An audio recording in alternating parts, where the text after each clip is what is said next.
আরে চাটুকার বাটপার রাজাকার এই আইসিটি মিনিস্টার। আসসালামু আলাইকুম।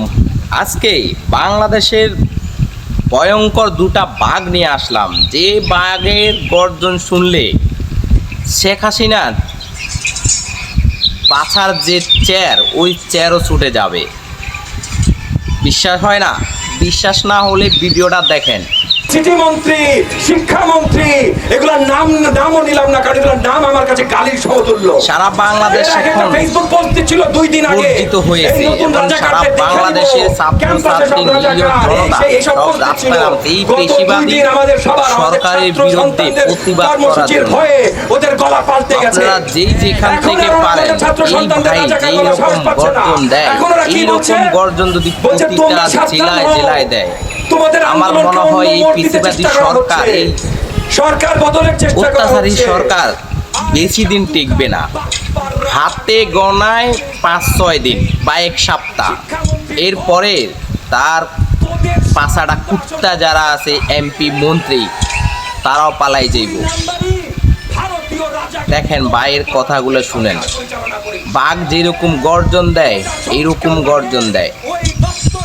পিলখানা হত্যার মাধ্যমে সেনাবাহিনীর যে সাহসী দেশপ্রেমী যে যেখান থেকে পারেন কথাগুলো ছড়িয়ে দিন এবং ভিডিওটা সেই শেয়ার হত্যার করুন। মধ্য দিয়ে শুরু হয় এবং এই একনায়কতন্ত্র পেশিবাদী কায়েমের যে নীল নকশা, সরকারের তার প্রথম এই বাস্তবায়িত হচ্ছে।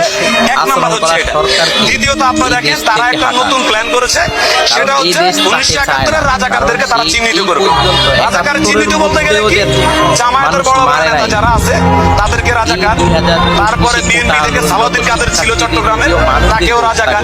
এভাবে তারা একটা রাজাকারের নাটক তৈরি করছে, যেই নাটকের মধ্যে দিয়ে রাজাকারের নামে আন্তর্জাতিক অপরাধ ট্রাইব্যুনাল করে তারা ফাঁসি দেয় বাংলাদেশের অসংখ্য সিনিয়র রাজনীতিবিদ, দেশপ্রেমিকদেরকে।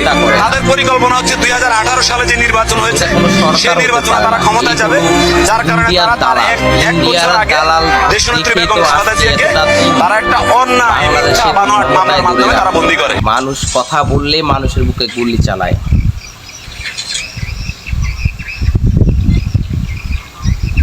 যে যেখান থেকে ভিডিওটা দেখছেন প্রতিবাদ করে তুলুন। এবং প্রবাসীর ভাইরা যে যেখানে আছেন, আপনারা শুধু আপনাদের ফ্যামিলিতে নিত্য প্রয়োজনীয় কিছু সামান্য টাকা দিবেন, যেন তারা চলতে পারে। এই ছাড়া কোনো মোটা অঙ্কের টাকা বিকাশও দিবেন না, হুন্ডিতেও দিবেন না। কারণ বিকাশ হুন্ডিতে দিবেন, তারা তো ব্যাংকেই ছাড়বে।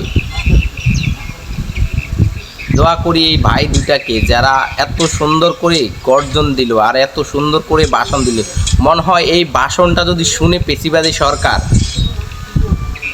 2 মিনিটও লাগবে না, মনে হয় ইন্ডিয়ার পথ ধরবে বর্ডার হয়ে।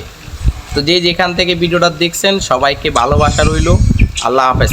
আসসালামু আলাইকুম।